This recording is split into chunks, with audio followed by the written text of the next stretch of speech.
Kansas city স্টেডিয়ামে আর্জেন্টিনার উদযাপন চলছে, কেন নয়।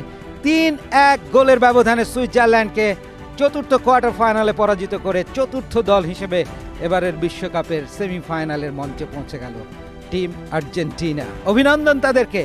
এবং ম্যাচের চিত্রনাট্য যদি দেখেন, 10 মিনিটে ম্যাক অ্যালিস্টার হেডে গোল করে, কর্নার নিয়েছিলেন মেসি, সেই হেডে গোল করে ম্যাক অ্যালিস্টার 1-0 গোলে লিড এনে দেন আর্জেন্টিনাকে। সেভাবেই প্রথমার্ধ 1-0 গোলে এগিয়ে থেকে ম্যাচটা বিরতিতে যায়। দ্বিতীয়ার্ধে এসে 67 মিনিটে এন্ডোই সুইজারল্যান্ডের পক্ষে গোল করলে সমতায় ফেরে ম্যাচ, এবং সেভাবে টান টান উত্তেজনায় আক্রমণ প্রতি আক্রমণে উভয় দল খেলতে থাকে। সুইজারল্যান্ড 72 মিনিটে তাদের স্ট্রাইকার এমবোলোকে হারিয়ে ফেলে লাল কার্ড দেখার কারণে।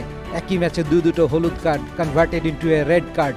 ফলে 10 জনের সুইজারল্যান্ডের শক্তি ক্ষীণ হলেও রক্ষণ কাজে তারা এতটাই পারদর্শী আর দক্ষতা দেখিয়েছে যে ওই বিশ্ব চ্যাম্পিয়ন, ডিফেন্ডিং চ্যাম্পিয়ন আর্জেন্টিনার আক্রমণ ভাগ সুযোগই পাচ্ছিল না। ব্লক হয়ে যাচ্ছিল, একের পর এক রুখে দিয়েছিল পুরো 90 মিনিট।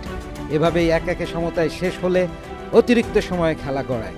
অতিরিক্ত সময়ের 112 মিনিটের মাথায় আলভারেজ ডান পায়ের ইনস্টেপ কিক পেনাল্টি এরিয়ার ঠিক বাইরে থেকে ফার পোস্টের কোনাকোনি পজিশন থেকে যেভাবে কোবেলকে বিট করেছেন, দর্শনীয় গোল ছিল এই বিশ্বকাপের অন্যতম সেরা গোলগুলোর একটি।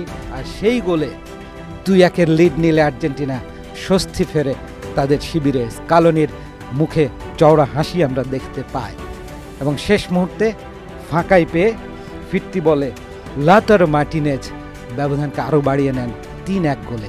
সো ফাইনালি আর্জেন্টিনা 3-1 গোলের জয় নিয়ে পৌঁছে গেল সেমিফাইনালে। অপেক্ষা রয়েছে তাদের জন্য ইংল্যান্ড দল। সো সেমিফাইনালের যে লাইন আপ আপনারা বুঝতেই পারছেন, France versus Spain, England versus Argentina. এই যে কোয়ার্টার ফাইনাল থেকে সেমিফাইনালে যে 4টি দল গেল, যারা অন পেপার বেটার তারাই ফাইনালি সেমিফাইনালের স্পটটা নিয়েছে।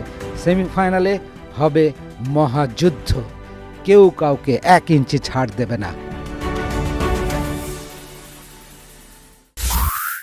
রেডিও ভূমি 92.8 FM।